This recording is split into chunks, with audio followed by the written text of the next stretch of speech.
दूसरा है diffusion of gases. Diffusion of gases में आप देख सकते हो कि मैंने पहले भी बोला था कि अगर आप परफ्यूम लगाते हो तो ऑब्वियसली गैस जैसे ही रूम के बाहर आते हो तुरंत ही बोलेगा, कोई भी बोलेगा। एक तो डांटेगा कि अभी आपने परफ्यूम क्यों लगाया, आप छोटे हो, और दूसरा ये कि जो परफ्यूम है आपका वो स्मेल बहुत अच्छी दे रहा है या फिर घटिया दे रहा है। ये 2 रिव्यूज़ हमें ऑलवेज मिलते हैं।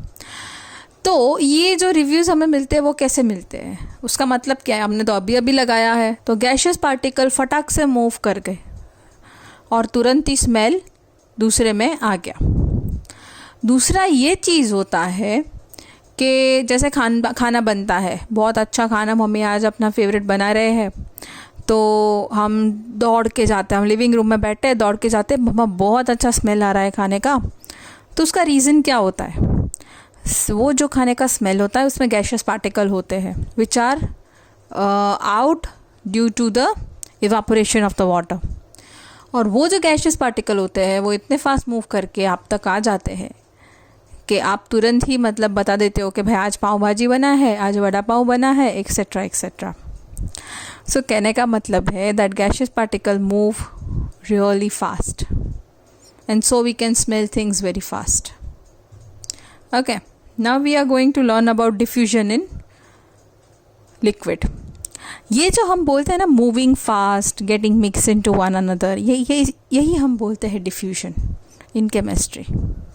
तो एक बात याद रखनी है कि डिफ्यूजन में जब आपको केमिस्ट्री के एस्पेक्ट से पूछा जाए तब आपको केमिस्ट्री की डेफिनेशन लिखनी है, जब बायोलॉजिकल पूछा जाए तो आपको बायोलॉजी के हिसाब से लिखनी है।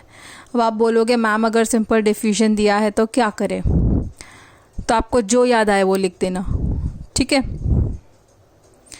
चलिए अब बात करते हैं हम डिफ्यूजन इन लिक्विड।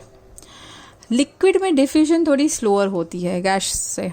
जैसे फॉर एग्जांपल आप बॉर्नविटा बनाते हो तो आप दूध जो होता है थोड़ा सा गर्म, उसमें बॉर्नविटा डालते हो, तो डिफ्यूजिंग सॉलिड एंड लिक्विड।